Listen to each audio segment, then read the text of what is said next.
Good morning mga kabarbers. Dito nga po kami ng aking misis. Kumuha kami ng may ulam namin pechay dito sa kanyang taniman. Yan po yung kanyang pechay.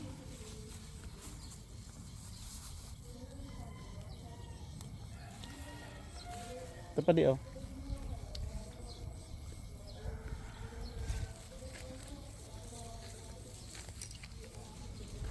Yan ito pechay.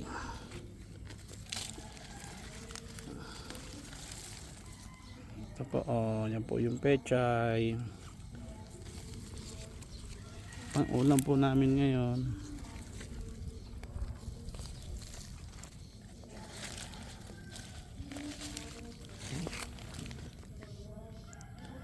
Ayan po mga kabarbers, ito po yung aming tinanim na pechay. Naiulam na po namin, nakakuha na po kami ng pang-ulam.